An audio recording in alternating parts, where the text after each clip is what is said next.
The Disrupt Education vlog can be found on YouTube. To hear it in podcast form, search Disrupt Education on any of the following podcast platforms: Anchor, Apple Podcasts, Google Podcasts, Breaker, Castbox, Overcast, Radio Public, Pocket Cast, Spotify, or Stitcher.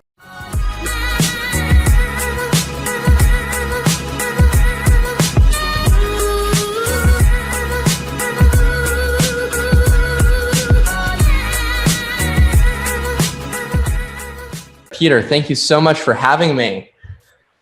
This is awesome, Brando. Let me give a quick who you are, right? So Brando Fermi Crawford here, acting for a cause. We're talking about so much right now. A little bit of background on you: Brando Crawford and Associates, Executive Director of Language and Music at International Mansion. The list goes on. Tell us a little bit about who you are, man. Yeah, so the last time I went on your podcast on Disrupt Education, it was about 6 months ago. And I believe that we were, and I'm not saying this to brag, but just out of gratitude, I think we were the #1 podcast or #1. Still are.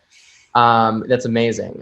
So what was really cool was, at the time, my mother, she owns a language and music school. She's an immigrant who started a business from nothing. We actually used to live in the back of a storefront till we bought our first condo, till we moved on. And we were able to kind of combine our two missions, my mom being an educator of 25 years and myself having gone more into real estate. And we bought a beautiful, beautiful property, actually the largest mansion, privately owned mansion in Oak Park, for her school. This was connected to my nonprofit missions in that the school has a nonprofit sector, an actual nonprofit establishment called the International Foundation for Education and Innovation. It was very unrelated to my love of theater and acting, but very related to the nonprofit side when we went on last time. So I don't ramble on, moving things forward a little bit quicker. I've been focusing on my mother's school for the past 7 months, and all of a sudden the quarantine hits. The school kind of goes in freeze mode, and I thought of this idea, or it's a progression of an idea that already existed, called acting for a cause. And I think that's why what we're mainly going to talk about today, because acting for a cause is something that seems to have a lot of potential and is doing a lot of good in this moment during the quarantine. Right. I mean, and it's a quick pivot, right? And I think just today, our governor here in Illinois said, okay, we're done with school this year. And with private and public schools, that's a huge blow. And right. I know our students in the high school that I work at, I have a lot of like arts students in there, and there's a lot of presentations, a lot of neat things that happen at the end of the year, no matter what school you're in. And that's hugely, there's a lot of grieving going on there, but there's also a lot of things where kids are going to miss. There's a lot of needs and things like that. And it sounds like that's what Acting for a Cause is going for. I saw the quick video on your website. Fantastic. Tell us all about this quick pivot that you did. It's Acting for a Cause has been there, but now you're using this for something immediate, which is, it's great. So tell us about that cause. That's right, Peter. So the pivot was that Acting for a Cause, before 2 weeks ago, was the name of a high school theater company ran by high schoolers, created by high schoolers in Oak Park, where we live. It was started and founded by myself and a few others. And it was a really wonderful high school experience in that we were clueless. We ran our own theater company. And if we made any money, we didn't pocket it. We actually donated it to a cause. Our first time was a mess. I think we took a loss. With the final play that I was involved with, we raised around $3,000 for Autism Speaks. So it was really, I think, my first experience on the financing side of how do we create the most impact through a volunteer-based nonprofit. Speeding ahead to years from now, on Monday, the first Monday of the quarantine, I was getting emails from parents from my mother's school that they were going through financially very difficult times. And as a small business, there's certain things that are kind of shocking at first, but quickly you realize that small businesses are protected. We can get our mortgage frozen. We can do a lot of things that allow us to go on pause. But there's two issues. Is number one, students with financial issues won't be able to return to our program when we go back into the open. And from an educational perspective, a 2-month, 3-month break in education is an issue. It's going to stunt their growth. So what the initial idea was I wanted to basically raise money with one reading. It was going to be a single reading with a little bit of an idea of making it a series of readings, of play readings. And we were going to read The Importance of Being Earnest and Share Great Art. And then outside of that, we were also going to, raise money through, it was going to be a GoFundMe. And that's what we did for the very first reading. And the GoFundMe was going to raise money for these students that I knew personally, that I, basically with a verified concern for them, that it was absolutely genuine, that they were going through financial difficulty. I knew they were furloughed. And that type of personal nonprofit work means a lot to me. And I wanted to basically come to them after that first reading and say, look, I know you were thinking that you were going to be quitting music lessons, language lessons, whatever you were involved in here. But I'd like to tell you that it's been paid for. And here we did it with this group of actors. That was the first reading, and we did that. And I did send those letters, and we got letters back, and it was a huge success. And one of the actors, Alex Wolff, who was in his range is incredible. As a kid, he was in a Nickelodeon show called The Naked Brothers Band, and then more recently in the horror movie of in my opinion, the last 2 decades, Hereditary. He came to me and he said, I'd love to if you're going to make this into a series, I'd love to do This Is Our Youth next. And so I was like, okay.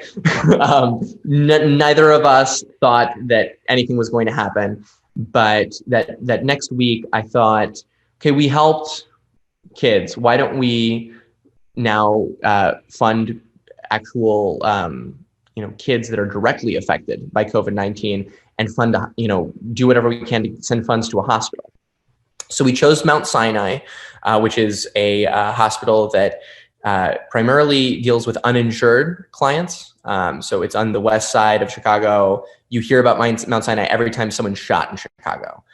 So it's a pretty it's a hospital with a lot of needs. And I contacted the Dramatist Play Service, which holds all the rights.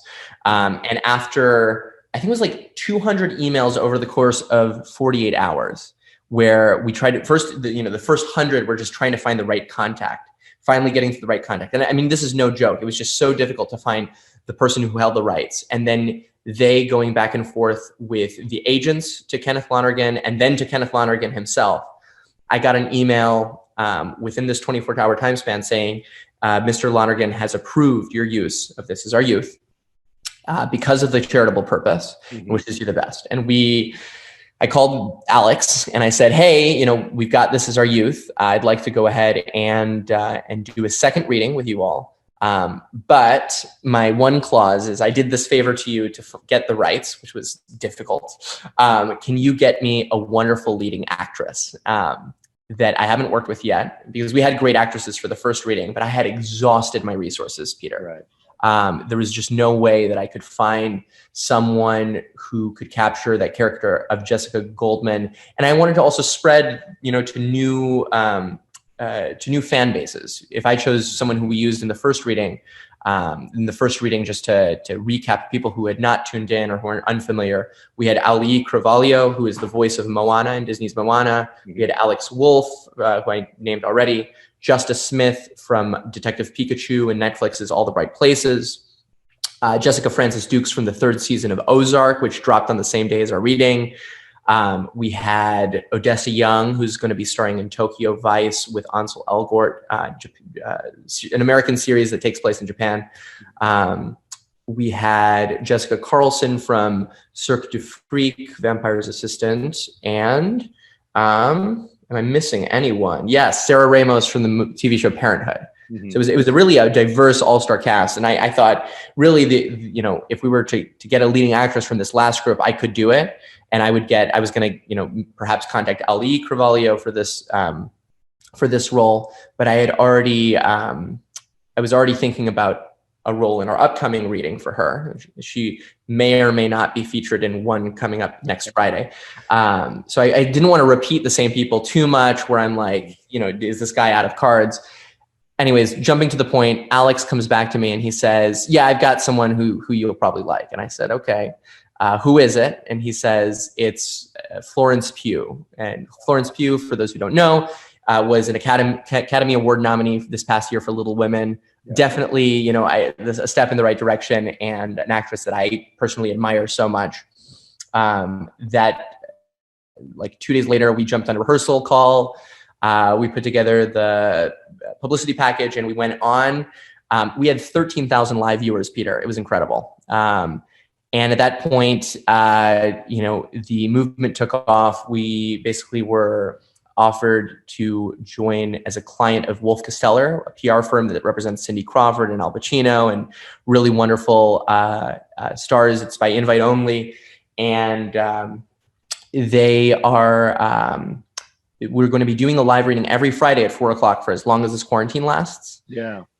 Wolff is also helping us have a proper PR approach. So these last two readings were completely grassroots. 13,000 viewers came out of the woodwork. I'd love to say how cool I think it's going to be when we actually have, huge publications covering our story 5 days in advance, rather than announcing that we're going to read a play the morning of. And I know I went on for a long time there, but I wanted to make sure I did a proper recap. And then now I can answer more details. It's so wonderful. I think so many levels here of quick pivoting, people understanding that we need to act now. We know that there's a lot of challenges that are before us. We don't even know what some of the challenges, but we know there's going to be challenges. And what's so neat about this is so many people getting together for a good cause. And then, right away, like what people are going to see is this diversity of arts happen. And I think that what's so awesome about it is, part of this is the grassroots part is the reality. People actually get to see that part too, the art of the art, if you will. That's and right. I think that's wonderful. So every day at 4:00, is that a certain time zone? And where can people see all of these things? So it's every Friday at 4:00. I wish I could do something every day. Yeah. We would go crazy, but yes, every Friday. I'll be reciting a script 24/7, Peter. Every Friday at 4:00, we will be going on YouTube Live on Acting for a Cause, his YouTube channel. We also will be, just to simplify everything, the one link that everyone can go to is actingforacause.org, where you can watch the video live and you can donate there. Actingforacause.org also has all the information on Mount Sinai Hospital and the cause, as well as what we've now done, because I want to use as many resources as I have and make this as charitable as I can. That, between my mother and I, we've partnered to basically support students at our school as a price match to what we're getting for donations from up until a certain number, which basically based on our budget, and we're basically doing a price match on every single donation that comes in, every single charitable donation for the Mount Sinai Project. So basically, if someone's donating $50 to Mount Sinai, they're donating $50 to Mount Sinai and $50 to continue to educate someone from the west side of Chicago in music, language, fine arts. We thought that was the best route. We just like to put all our cards on the table and say, look, this is who we are. This is what we've done. We've been fortunate. We want to give back as well. So it's not just a charity where I'm giving my time to organize this. I'm giving everything that I can because I care a lot about it. I see that this is the trauma of a generation. 2008 was one thing. But for whatever reason, as a child, I didn't feel it. This is certainly felt by everyone, and I want to make sure that we goodness is contagious. And if enough people who follow these famous actors see them doing good and see us doing good, and or families in the hospital feel the actual impact of whatever money we're sending over to them, then it passes on a spirit of giving forward and moving forward with this intention to help others, no matter what. For example, here at the school, and through my business, Brando Crawford and Associates is my main, money maker. It's real estate investments primarily, and that specifically did take a loss during this time. I could be focusing and moaning all about how I lost half of my salary instead of realizing I'm not going under. So I'm happy that instead I have this focus, and that even though I'm making half as much as I did, I can say, well, the only bad part about that is I can't make as much impact, because I am taking what I am making and putting it and pouring it into this project and into spreading as much good as possible. That's what I love about, hey, I know you, and I know how much you care and the things that you've built. So what I want to kind of ask real quick is, when you went back in the initial thing, and those couple of kids who were, you gave them and said, okay, it's going to be okay now when this whole thing's over. What were their reactions to that? So what was beautiful about it was that these parents were, the majority of them, or all of them, as far as I know, had not even spoken to their children about it. So when they got the letter from me, it was more of a, like, now I don't even have to tell my child that they don't get to participate in these things. It was like they were trying to, you could tell that they had spent like the last 5 days, 6 days trying to figure out how they were going to tell their kids, amongst this craziness, what was going to be the consequence of having done that. We did get one lovely letter almost right away from the parent and child, a little art project that they had made with crayons, and I think, I'll actually share that with you if you wanted to put it on the screen, because it made my day. I mean, that specifically, I saw this one drawing and I was just like, you know what? But you could tell that the impact was towards the kids was more indirect. The families were the parents were the ones who were super grateful and pouring their hearts out to me. And I think that the way that we impacted those kids the most was we broke some tension in the household. I'm just trying to be as blunt and honest about it, because I could say, oh, the children were, crying with joy, but no, the kids, it's like, what's going on? Like, for them, they're just like, I get to play all day. What's going on? Right. But the parents are like, every little cent is being accounted for right now. They're going through times that really, are unprecedented. And obviously that first week was different than now. I think that now entire family units are together. Kids are suffering with their parents because, but that first week specifically, we, the kids were a little bit more playful and no school mode. And the parents were going through the hardest time. I mean, that was the week that the stock market had tanked the hardest. And being able to tell parents, this is going on. Now, one more thing is, our school doesn't only cater to families that are together. We also cater to foster children. Tell us a little bit about that. Yes. So with children who are in the foster system, it was slightly different. There was a little bit more of a delayed response because there's obviously so much going on the administrative side of all of that. But what was really exciting out of all of this is we're able to sponsor more children. We're taking this moment at the time, there was 3 children that were being basically sponsored by an outside nonprofit. That outside nonprofit had to back out during this time because they didn't have enough donors. So we were trying to figure out that issue and that solution.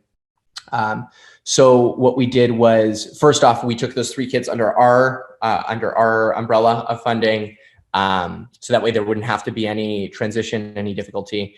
And then ultimately, in collaborating directly with the foster home, rather than having to go through this middleman agency, we were able to realize there was more kids in need, and we actually brought on 2 more children that are receiving from our program. So it's incredible, during this time. How do I put it? it's very jumbly. There's a lot happening at once. The more you can see it as opportunity to help. Like I said at the beginning, bank payments are being deferred. The system is currently rigged for businesses and much more difficult for paycheck to paycheck families. And difficult to other, people who just rely on like programs like foster homes that are also paycheck to paycheck, in that they're getting a certain amount of funds every month. And if they lose some of those funds, then they have to cut back on certain programs. It's not like they have a surplus of funds sitting there. So I think that, during a time where everyone's hit, you have to just see where the weakest link is, or the point that I'm trying to be as articulate as possible about this. And how do I describe it? But like the person who's suffering, you even if you're suffering, you have to assess who is suffering the most, and go help them. It's like if you're in a shipwreck, and you're suffering because you're hanging on to a lifeboat, it's important to look at the people who are sinking and still try to find a way to help them. And that's how I feel right now. I feel like, the ship has sunk, but we were all on the ship, and now I just have to focus on who's drowning. And I think that's a proper metaphor for what I'm trying to do, at least. Right. I think, there is so many, like, I keep going back to the parallels of the arts and how really it carries us through so many things. It really does. Like, as families coming together, as students, in my realm and your realm as educators, we know that the arts does so much for everybody involved. My own daughter, she does sketches and drawings and different things like that. And it keeps her going. It keeps her learning. It keeps her in that. I think it's so important. Some people will throw this off as like, oh, it's artistic or whatever, and it doesn't really. Well, actually, no, because now here's what you all are doing. You're using that art, and I keep going back to this now to go to Mount Sinai and to really. I go back to and I know this is geeky, but the Forrest Gump. Well, that's one less thing that you want to take off somebody's plate that they're worried about. And especially the people who have a lot on their plate. And we're lucky enough not to have a lot on our plate, that we have that padding. So how long do you think this is going to go on? How much? I mean, you all are going to do some crazy, awesome things. I know it because you've done so much in a short period of time. It's amazing. Like just talking to you, and we were having a chat before this live broadcast. It's wow, man. Like people are jumping on and pivoting quickly.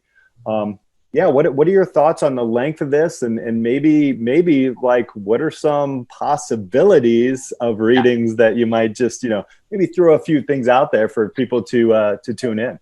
Yeah, absolutely. That's an excellent question. So how long the quarantine is going to last? The key point of all of this is no one knows, and we're getting fed information kind of about 1 month at a time. Now, Illinois, like you said, literally hours ago, all of our schools are shut for the rest of the year, which means that we're more than likely going to have the shelter in place ordinance through May.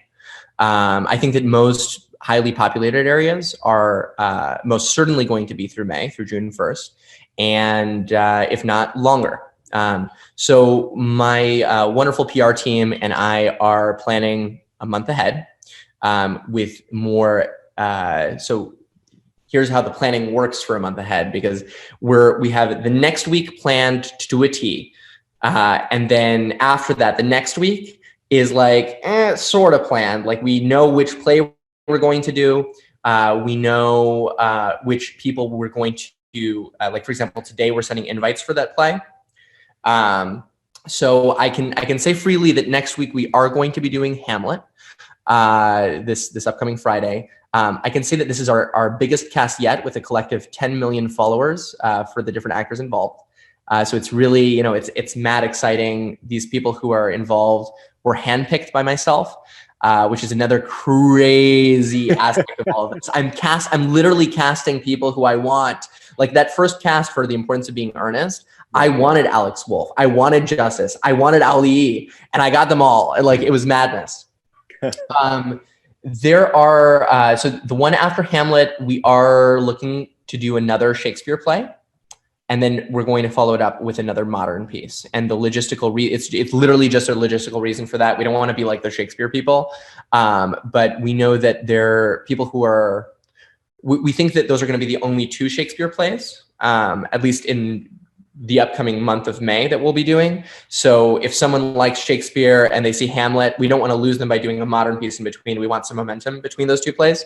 And modern plays require a little bit of a copyright back and forth and rights. And learning through This Is Our Youth, that actually got a little bit complicated. And, I wish I had more time to be thorough about it, right?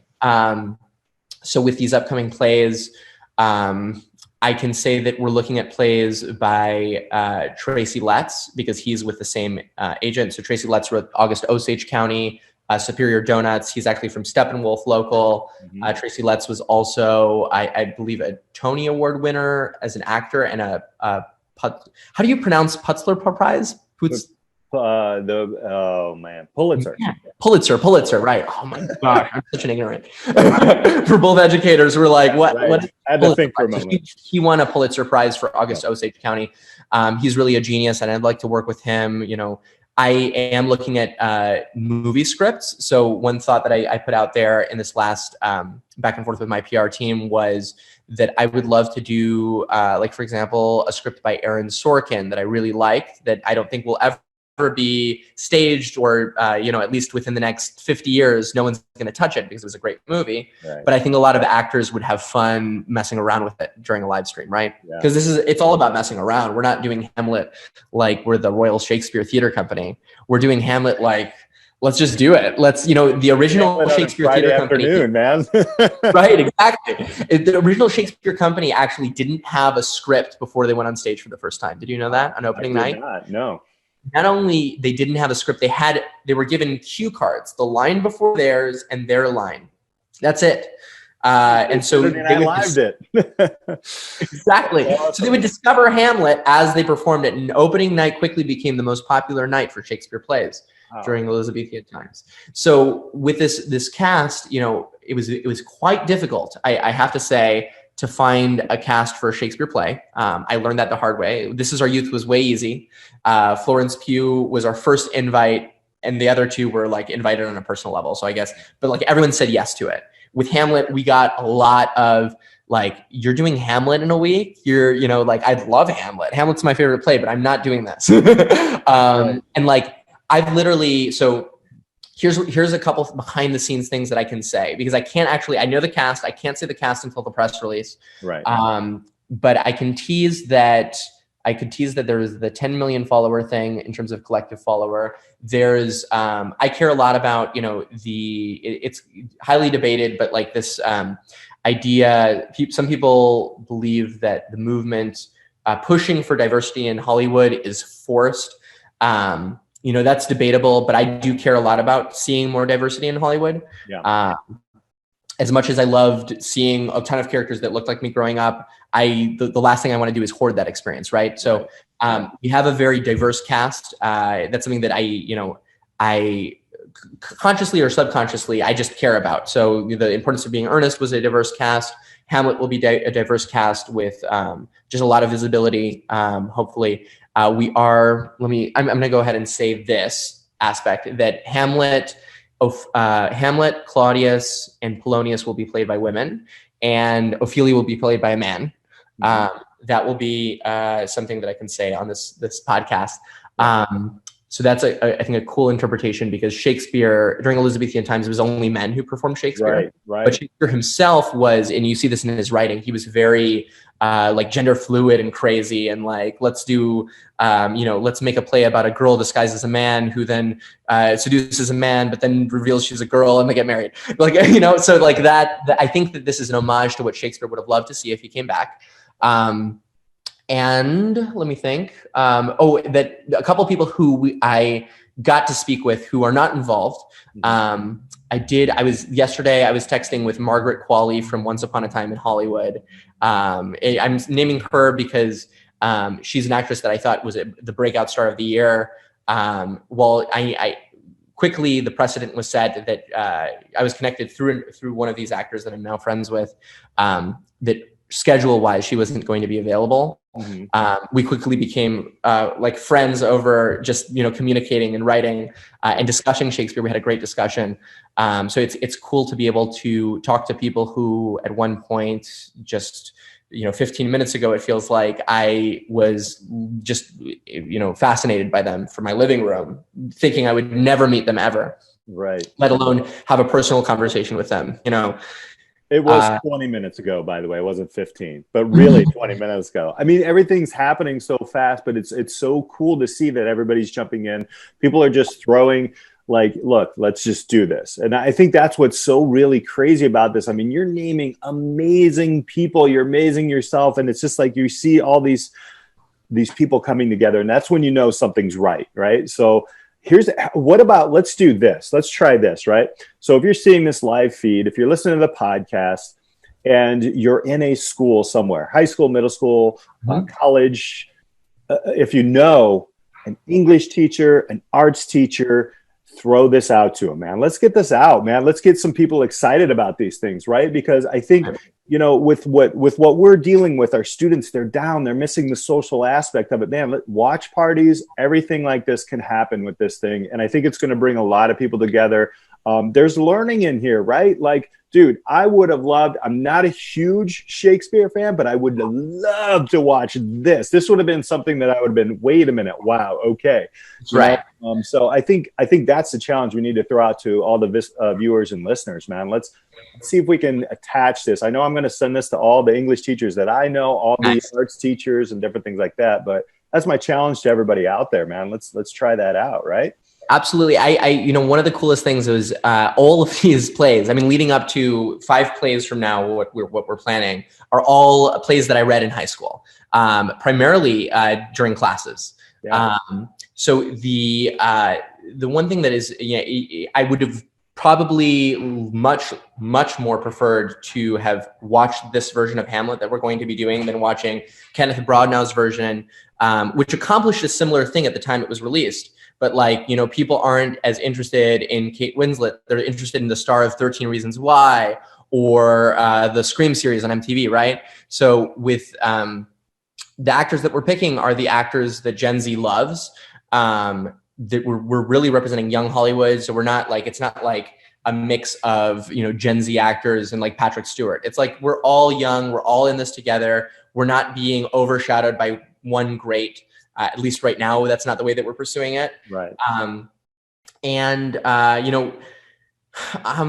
What else can I say? I mean, like it's like you said, it would be interesting to kids who don't like Shakespeare, who love Shakespeare, who don't love Victorian comedy, Oscar Wilde. That one's up. You guys should watch it. It is so funny, and we break the fourth wall every once in a while and just start laughing. Like it's like people hanging out with just something to do. It's our little activity as we're reading the script.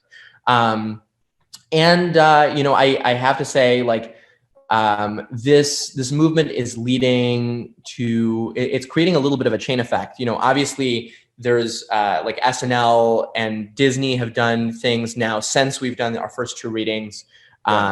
That's just because, that's where the general culture is going. But I know that we, for example, directly influenced the reuniting of the Naked Brothers band. Alex is going live on Saturday. Shout out to him. And he had actually called me to talk about how Zoom works. Having done it with me, he felt comfortable doing this reunion with his bandmates. Right. One more story of the behind the scenes is that, all these actors are volunteer based. And when we talk about these actors, obviously they're very inaccessible. Right. So the fact that I'm doing this is a blessing. But there's an interesting kind of range of how the industry worked that I never expected. Actors are very, very much like your typical person. Like when you talk to them, they talk about similar stupid things. Like they're not incredibly articulate like they are in most interviews. When you're just Skyping with them like this, right. And they're, without their makeup and hair and wardrobe, they're just a regular person in sweats. And then some goofy things have happened, with this project. The first ever reading, we had actually, so the first actress that I cast in this entire reading, and this is not a great story, but it ends happily, is she canceled on us the same night because she, just like anyone our age, me, Alex, Justice, Auli'i, all the people who were involved got ghosted by this one actress who like Alex was like personally friends with. And we were like, okay, what do we do? So it's just like, it's functioning just like a friend group. It's functioning just like typical teenagers or young adults would behave. And sometimes it rocks, sometimes it sucks. It's always surprising. Right. And we're, the most important thing is we're having fun doing it. We're all continually texting and kind of getting tight over this weird quarantine and making the best of it. One more shout out to, it's not just the actors who are out there. We do have an amazing team of volunteers who came in after the first reading, which helped me expedite many things. So like shout out to Aiden O'Leary. These are locals to Oak Park. Aiden O'Leary, Joe Blakey, who made a donation, was one of the original members. Stephanie and Sophia Carlin are sisters who donated.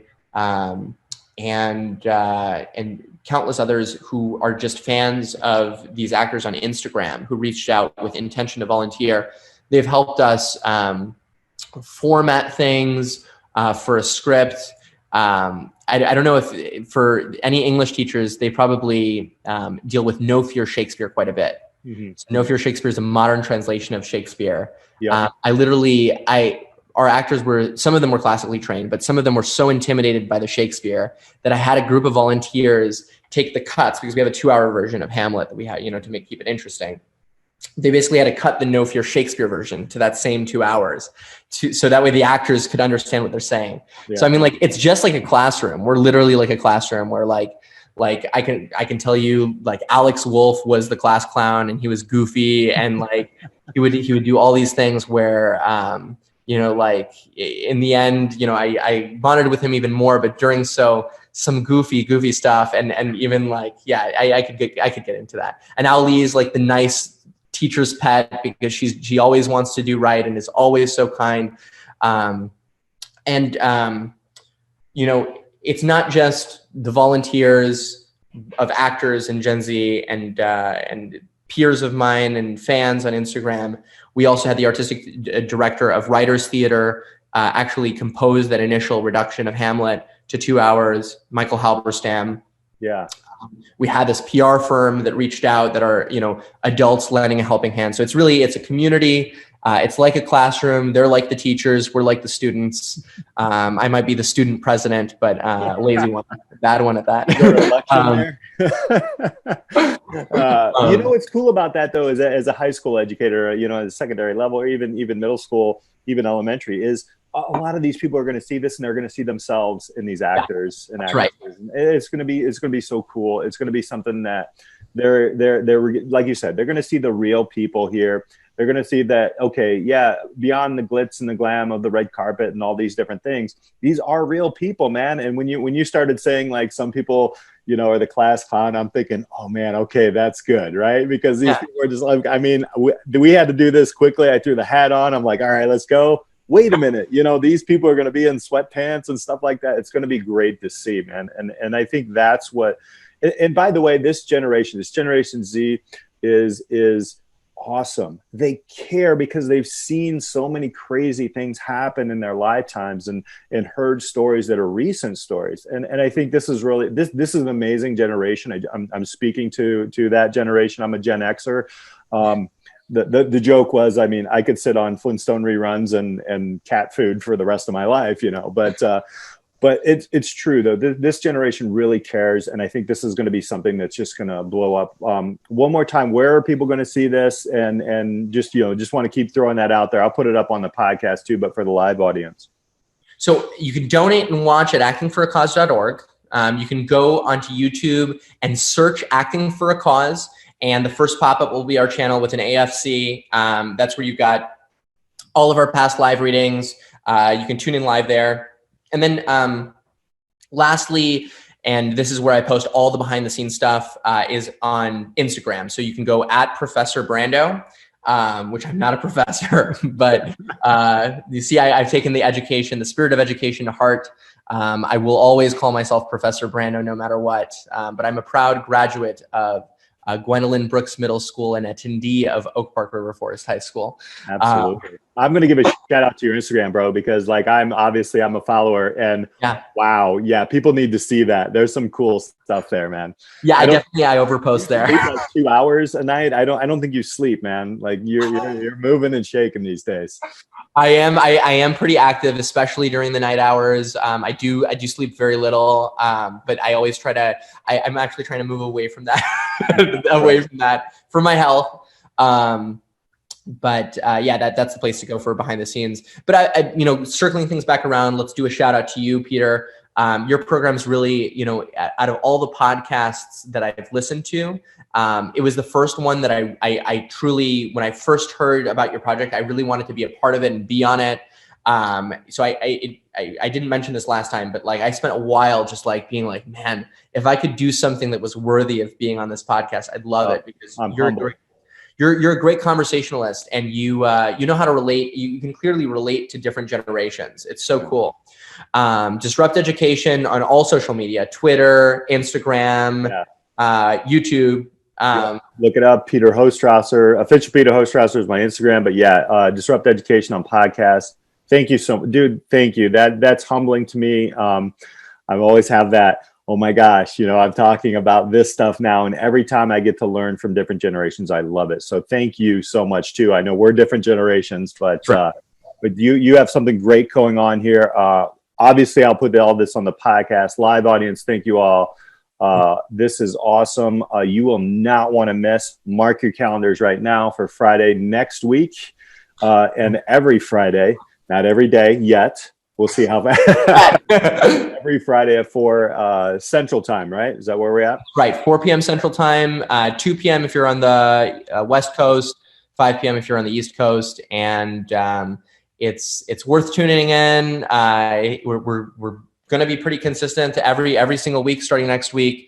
Go back and watch our first 2 live streams. I mean, those were so much fun. And like I said, if there was 13,000 live viewers for the entirety of a 2-hour play, it was probably worth watching something.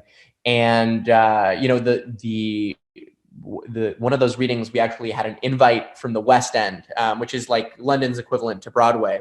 Right.